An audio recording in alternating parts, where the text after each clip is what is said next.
Hello everybody, welcome back to my channel. Today's video is going to be something a little bit different for my channel. I don't think I've ever really done anything quite like this. I'm going to be talking about all of the beauty procedures that I've done over the years and all of my current thoughts on them. What really prompted this video is the fact that my nose job anniversary is coming up and it's almost been 3 years since I got my nose done, which is wild. Now, if you didn't know, I did get my nose done. I'm not shy about that at all. I did an entire vlog talking all about it, but I haven't really given you guys much of an update past my 6-month post-op, and so I thought it would be a perfect time to kind of talk about my current thoughts on my nose, since I still get a lot of questions about it. And then at the same time, I thought it'd be interesting to also include my thoughts on Botox that I've gotten and my brow lamination, my lash lift, my tattoos. So I hope you guys are going to enjoy and find this video interesting. I just think it's always cool to hear the experiences of different people. And I would highly recommend, if you are interested in doing any type of procedure, to do your due diligence and do your research. And keep in mind, this is just the opinion of one person. So yeah, without further ado, let's just jump right into it. Okay, I think the very first thing that we're going to touch on today is going to be my nose job. When it comes to nose jobs, they take a very, very, very long time to heal. It's said that it takes at least 2 years for your nose to completely settle, for all of the swelling to go down, and for you to be completely healed. And so it's really hard to give your final thoughts and opinions until that point. And now that I've hit close to the 3-year mark, I definitely have all of my thoughts and opinions, and most of them are very positive, but some of them aren't, and we will get into that. Let's kind of rewind a little bit so I can give you a little bit of context as to where I was at before I got my nose job. So getting my nose done was something that I had wanted for myself for a very, very, very long time. From the time that I was 12 years old, I remember looking in the mirror and just not liking my nose. And I know that can be really sad to hear, but it's just the truth. It's something that I've always been really insecure about. Actually, the very first time that I truly saw my nose in a negative light is when a boy called me tomato nose in the schoolyard, which is crazy because I think I was probably 11 years old, but that really stuck with me. And that is also a great example to be kind, because you have no idea how much your words can deeply affect somebody. When I was 16 years old, that's when I actually started to look into plastic surgery, and I started to ask my parents if they would be okay with me getting a nose job. And I remember kind of exploring it a little bit with my parents, but ultimately I decided that I didn't want to do it. I felt like I wasn't ready for it.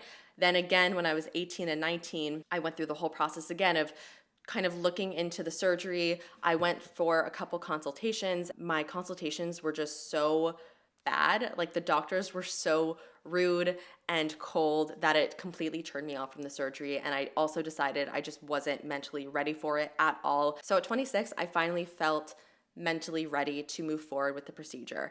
And I decided to book an appointment with a doctor called Dr. Henicino here in Montreal. And the consultation went so well. It was such a stark difference between the other doctors that I had visited. He was so forthcoming with information. He was so easy to talk to. I felt so comfortable with him right off the bat. He explained the surgery to me from A to Z, answered all questions that I had. I told him exactly what my expectations were. He told me what expectations were realistic, what weren't, what he would be actually realistically be able to do for me. And after leaving that consultation, I just decided to book. One of the biggest things that I wanted to accomplish in the surgery was just to refine my existing nose and not to make me look like a completely different person. So Dr. Sino ended up doing an open septal rhinoplasty. He defined my tip, narrowed my bridge, smoothed my bridge, lifted my nose. The recovery from the surgery was honestly not bad at all. I was really nervous that it would be really painful. It actually was quite easy for me. I know that is not the case for everybody. I had almost zero pain. I don't even think I took painkillers once. It was just uncomfortable. Like, I felt a lot of pressure from the bruising and the swelling, and obviously from my nose, and I wasn't able to breathe, and so that wasn't so fun. But there was no like physical pain that was unbearable. It looked a lot worse than it was. The worst part of the entire nose job experience is the 2 years of healing. Because it is a freaking roller coaster ride. I have basically seen like 50 different versions of my nose at this point, and I have definitely had issues throughout my healing journey. One of them being my nostrils. I've spoken about this before, but my nostrils were so aggressively uneven for quite a while. And this was mainly due to the fact that one side of my nose was a lot more swollen than the other. And so it was like deflating quicker, which was affecting the way my nostrils looked. And so there was a period of time where one nostril was going straight across, like on an angle, and one nostril was going like this. It wasn't even that noticeable in person, but on camera, yeah, it was pretty noticeable. At one point, I think it was at like the 8-month mark, he did end up injecting some cortisone on one side of my nose, try and decrease the swelling a little bit quicker, which did actually help. Although I will say that cortisone shot hurts so much. It burnt like, okay, it was really, really, really bad. Now that we are fully healed, my nose is still not perfect and my nostrils are not twins. However, they are sisters. They're not perfectly symmetrical. They're not exactly the same, but they're much, much, much, much better than they were during the beginning part of my healing process. Now, I get asked a lot if I were to ever go through a second rhinoplasty to kind of fix those small little things. And I had honestly always said no because I am happy with my results. With any surgery, there's risks, and it just scares me. Like, if I'm happy with what I have right now, why risk it? However, my mind has changed a little bit recently. So I'm gonna just zoom you guys in a little bit. There's this little bump right on the side of my nose on the left-hand side that is actually just scar tissue. And this is just how my nose ended up healing. This is not something that was done like in surgery. And I am considering potentially, maybe, I don't know, getting this little bump removed. This bump does bother me because in certain angles, it kind of makes my nose look a little bit crooked when it's not. And it also makes this side look more indented than this side because the tip protrudes more than this side, if that makes sense. It's almost like an illusion. So this is something that I'm thinking about. I don't have an answer yet. I don't know what I'm actually going to do. Even with all of this, even though my nose isn't 100% perfect, I still love it. I'm still super happy. I wouldn't have done anything differently. It's still one of the best decisions I feel that I've made for myself because of the way that I feel now with this nose. I think the biggest thing that's changed for me from getting my nose job is the fact that I just don't fixate on my nose anymore. Obviously, I'm talking about all of this in detail, so it probably sounds like I think about this a lot, but I don't. And that was just not the case for me for most of my life. And it just feels really, really good to just like that part of my face. A lot of people are asking me if my nose still feels like sensitive or weird since having my surgery. My nose totally feels like fine and stable and normal. Like I could hit it, not that I would want to, and it doesn't necessarily hurt. However, if I ever hit the bottom of my nose where my scar is, that is pretty sensitive and does actually hurt quite a bit. Also, whenever I get facials, I always tell whoever's doing my facial to just be a little bit more sensitive on top of my nose because it just feels slightly more like tender. So I have a scar on my finger that runs along the entirety of my finger over here from a freak accident that happened when I was like 3 years old. This scar is super, super, super sensitive. I myself am not even able to touch it without feeling like a sense of ick. It's really hard to describe exactly what it feels like. It just makes me feel kind of nauseous. And I only really feel that at the tip of my nose. And I think that might be because I have that scar tissue there. And when I touch this side of my nose, it feels fine. But this side on the scar tissue, it immediately makes me nauseous. It's like sensitive in a very specific way. And that's pretty much it for my nose job update. So now let's move on to Botox. So I started my Botox journey, I guess you can call it. I think it was like 8 months after I got my nose job. Prior to that, I never gotten Botox. I decided that I wanted to try out Botox because I noticed that when I would edit my videos, I would just look at my forehead, and when I would lift up my eyebrows and then relax them, the lines, they stayed there. Again, this is not a big deal at all. And frankly, I was just kind of curious to see what Botox would be like because I'd never done it before. And I figured I might as well try it out, see if I like it or not, and just go from there. And so I went to see Dr. Arthur Swift, also in Montreal. And Dr. Swift is absolutely incredible when it comes to injections. He is like the king. I was a little bit nervous because I really didn't want my forehead to be completely frozen.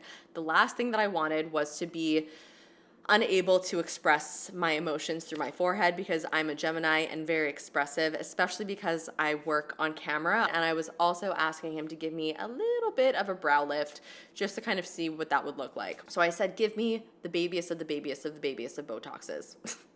He told me he gave me less than what he considers to be baby Botox, so it was the teeniest, tiniest, littlest amount. I don't even know the exact amount that he gave me. I just know that it was a small amount. That first time that I did the Botox, I really, really liked the results. I was still able to move my eyebrows up and down, no issue, but the lines in my forehead disappeared, which I thought was really great. And I loved the little lift that he gave me on my brow. I felt like it just kind of opened up my eyes a little bit, which I really liked, and it looked very natural. After about 3 months, the Botox wore off. And I went back and I was like, you know what, let's just get a little crazy and do a little bit more. That was a mistake because after that time, I was very unhappy with the way that my face looked from the Botox. I was unable to move my forehead completely. My forehead was completely frozen. It made me feel like I was claustrophobic in my own face. And then on top of that, the brow lift was so extreme. To me, at least, it was so extreme. I felt like I looked like a different person. And sometimes I look back at videos and pictures from that time and I'm like, oh, that was the time I got too much Botox. That whole experience actually kind of scared me, and I didn't go back to see him for any touch-ups for a year and a half at least. So 4 weeks ago was the first time that I went back to go get Botox since that time, and I basically told him that I wanted to do the exact same thing that we did the first time. I just wanted that littlest amount, and that's what he gave me, the same thing in my forehead and for a little bit of a brow lift, and I am thrilled with the results. As you can see, my brows are still movable, which is great, and I just have the tiniest littlest lift for the brow. And that's it. Now, that was actually the secondary reason as to why I went to go see Dr. Swift 4 weeks ago. The primary reason why I wanted to see him was because I really wanted to get Botox in my jaw, in my masseter muscles. And this was not for aesthetic purposes at all. This was out of necessity almost, because I have TMJ and my jaw pain has been unbearable over the last couple of weeks, or even months, I would say. I've had TMJ for a while now. It's gotten increasingly worse through having Invisalign, which I'll get into when I talk about my Invisalign experience. I've gotten acupuncture done. I've seen somebody for physio. I've done a couple things to try and relieve the pain for my TMJ. Things have helped, but not as much as I would have liked. And so I decided to start to explore getting Botox in that muscle. I was pretty nervous to get Botox in my masseters. I was really worried that I would have some type of weird side effect. I've heard that people can't smile properly, they can't chew properly. Obviously, with any type of procedure, even with Botox, there are risks associated with it, and it's really important, like I cannot stress this enough, to see somebody who is highly qualified, who you trust 1000%. With these types of things, I do not recommend going to somebody just because they're like the cheapest option, because this is your face. Injectables, all of these procedures, they're serious, and it can really mess things up if it's just not done properly. I have actually noticed a huge difference in my jaw tension since getting the Botox. Now, it's only been 4 weeks, which is a good amount of time, but I feel like I'll know better maybe like 2 months down the line, 3 months down the line, if it really made a significant difference. But I have noticed that I've been clenching my jaw a lot less, and I also have just a lot less pain in my jaw. Normally, if I touch my muscle right over here, I would just have like shooting pains go through my entire face. And now when I do that, I still have a little bit of pain, but it's not nearly as intense as it was prior to like 4 weeks ago.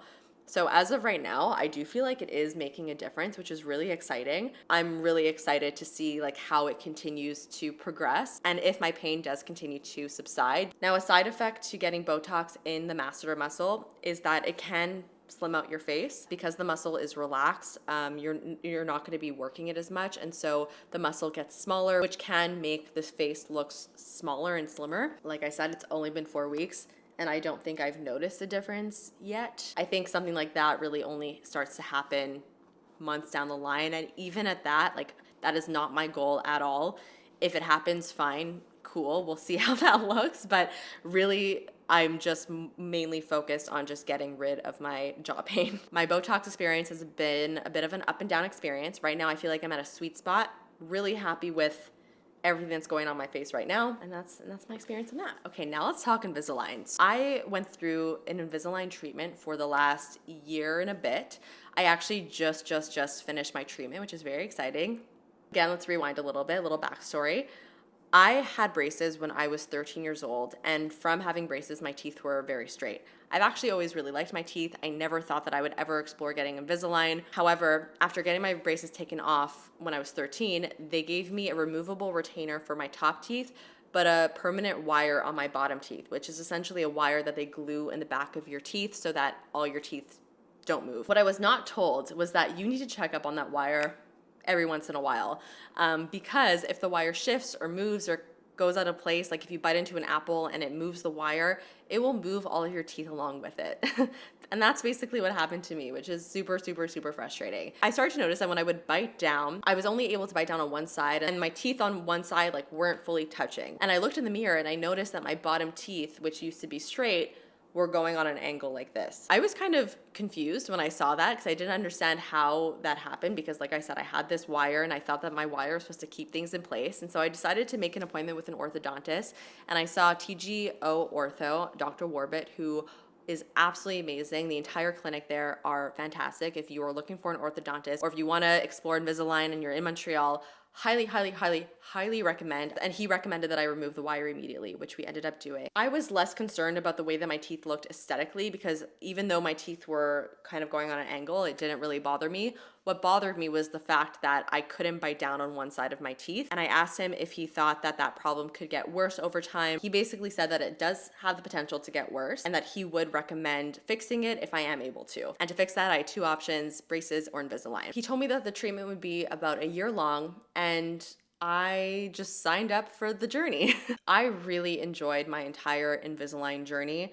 There are definitely parts of it that I didn't like so much. I mean, listen, it's a bit of a pain in the butt. You have to have these Invisalign trays in your mouth 24/7. You're essentially not supposed to have them out unless you're eating. It's not the most fun, especially when you are out in public and you want to like grab a coffee or like go grab something to eat. You need to go through the whole process of like removing your Invisalign in public and then brushing your teeth in a public bathroom after you're done eating. And it's a little bit of a pain in the butt. However, the upside to that is you have great dental hygiene for that entire time that you have the Invisalign, because you're constantly like brushing your teeth over and over and over again. The other thing with Invisalign is that it can be a little bit painful. Anytime I would change my retainer set, like to a new set of retainers, it would definitely hurt a lot. Like it'd be very tight because it's moving your teeth. But that pain is also temporary. It usually only lasts for like 12 hours until your teeth kind of settle. Now, there's one thing that I didn't know that happens with Invisalign, and that's that they put these tooth-colored bumps on certain parts of the teeth depending on your treatment and what they're trying to achieve. And those bumps essentially act as like pressure points so that the retainers will actually push down on them and like move your teeth where they're supposed to move. I had bumps mainly on my top teeth, especially on like my front teeth over here. They are pretty invisible because they are tooth colored, but you can kind of see them, especially on an angle. And my biggest worry was that they would be distracting because I am on camera all the time. And there were certain angles that you would like see these little bumps on like my teeth. It would almost look like I had like little vampire teeth. Honestly, not the biggest deal in the world. Totally doable. I was just slightly nervous about that part of it. Hi, jumping in here because I realized that I didn't talk about the jaw pain with the Invisalign, which I had mentioned earlier in the video. I already clenched my jaw, especially at night. It's always been an issue for me. It's just from stress and anxiety. But the Invisalign definitely made that a little bit worse, because when you have the Invisalign trays in, it kind of feels good when you press them together. And my ortho actually warned me about this. He was like, just FYI, a lot of people say that they clench their teeth a lot with Invisalign because it's kind of like a satisfying feeling when you push your teeth together with them on. And he was right. And I would be clenching not just at night anymore, but during the day without even realizing it. So that did definitely create some issues with my TMJ in the long run. All in all, the whole thing went by so quickly. And it was just like a really simple process. And now my teeth are completely straight. Let's talk about my tattoos. Now, I actually have vlogs for every single tattoo that I got. So if you want to see full videos of me getting them done, I'll link them down below. But I kind of just wanted to touch on my thoughts on my tattoos now that I've had them for 5 years, which is crazy. So my wolf was my first tattoo, which I got when I was 24. About 8 months later, I got the snake, which kind of wraps around the wolf on the front of my forearm. These two tattoos kind of create a bit of a half sleeve moment, although I have a bit of a space in between them on the back of my arm. And then on the other arm, I have a leopard. I had always wanted tattoos, and I've always been really attracted to like half sleeves, and I knew that that was something that I really wanted to do for myself. For the longest time though, I was really hung up on everybody else's opinions, my friends, my family, my partner just wasn't really so into me getting a tattoo. And I put my own desires to get them kind of on the back burner. When I was going through a breakup, I decided that then was finally the time for me to get my first tattoo. And this wolf was something that I wanted to get done since I was 16. And after getting that first tattoo, I mean, getting tattoos is like opening up a box of cookies. Like once you have one, you almost can't stop. And I decided very quickly that I wanted to get another one, and a big one at that, to kind of create a half sleeve look. And I decided to go with the snake. And then my leopard tattoo is actually really special because I got it with my mom. My mom also got a leopard tattoo at the same time. Again, I vlogged the entire thing. I'll link it down below if you want to check it out. But this tattoo is really special purely because I got it with my mom. It was a really cool experience to be able to do that with her. Now, all of my tattoos were done with a single needle and with very fine lines. And it's so interesting because in every single vlog where I mentioned the type of tattoo that I was getting, so many people were like, fine line tattoos don't last and they're gonna look like shit down the line. And I just wanna say, they ain't looking like shit. The wolf is 5 years old and it still looks pretty crisp. Same thing with the snake. Like, they have aged beautifully.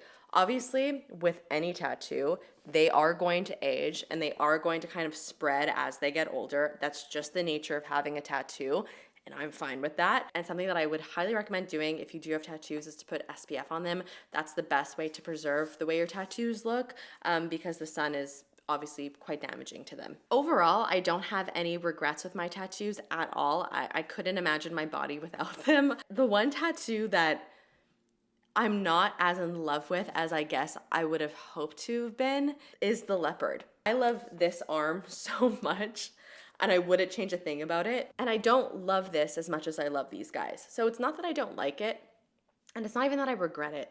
It's just that it's not my favorite. But what I really love most about my tattoos is the fact that they really do make me feel the most like me. And because they do feel so true to me, that also makes me feel more confident in day-to-day life. So no regrets.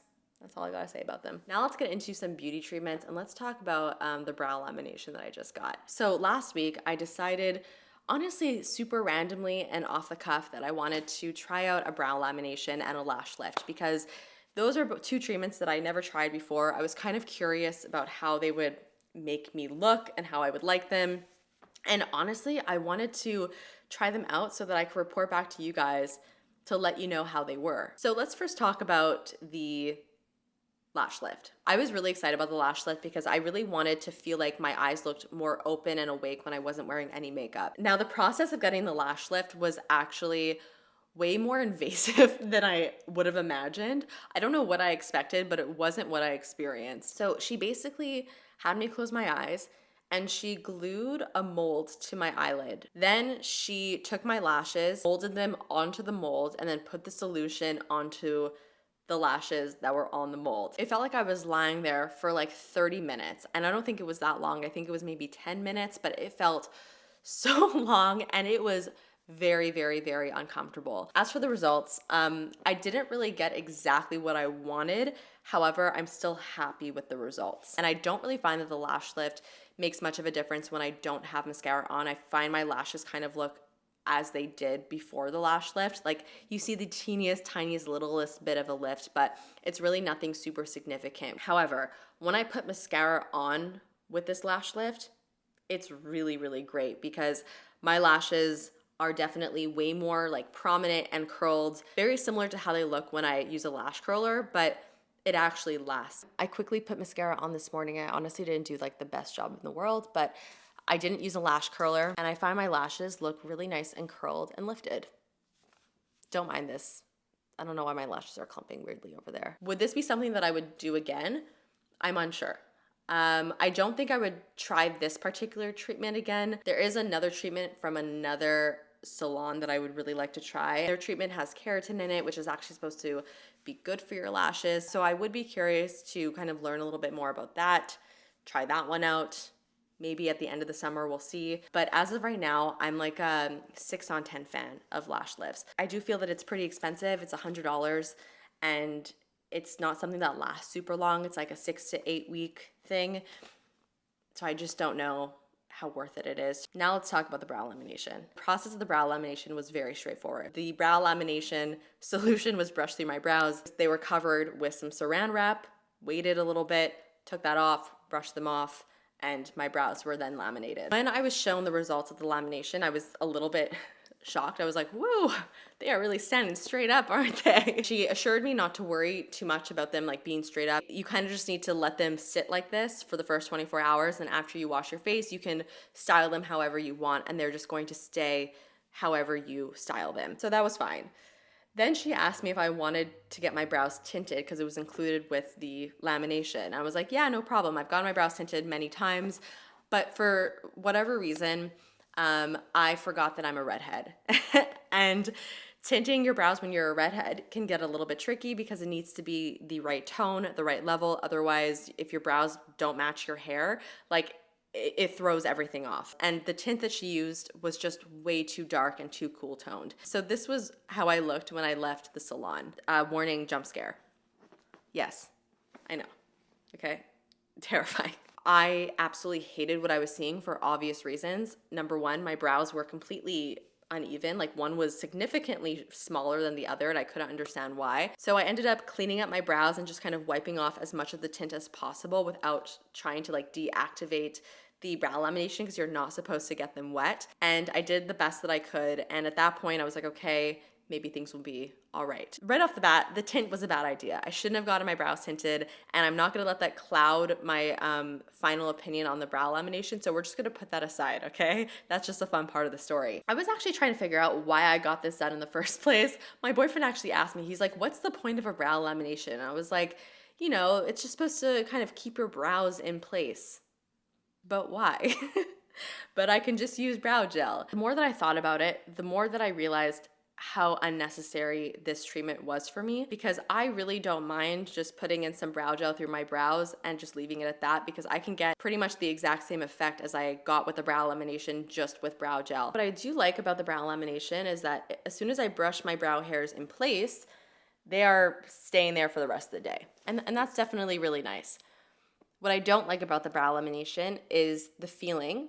They feel very, very brittle, and they actually feel like there's brow gel in them. You know when you put brow gel in your brows and it kind of gives that crunchy feeling? That's kind of what they feel like all the time, even with nothing in them. And that does worry me a little bit. So I have been putting some oil on them to just kind of try and keep my brow hairs hydrated, because I do feel like that perming solution is slightly damaging. Now that they've had a chance to kind of calm down, I feel like they've hit a nice sweet spot, and I am liking the way that they look. But with the brow lamination, I don't necessarily regret it, but I don't see myself doing it again, just because I can get this exact effect with a simple brush of a product. And it was $100, so I just don't think it was worth it. If you ever want to get a brow lamination done, do it without a tint. Either do the tint on its own or the brow lamination on its own. I wouldn't recommend doing it together. I feel like the combination of the two makes things really, really, really, really, really, really intense.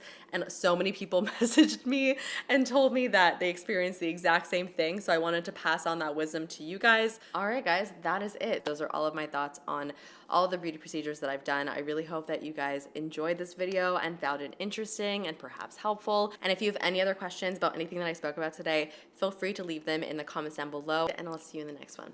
Bye.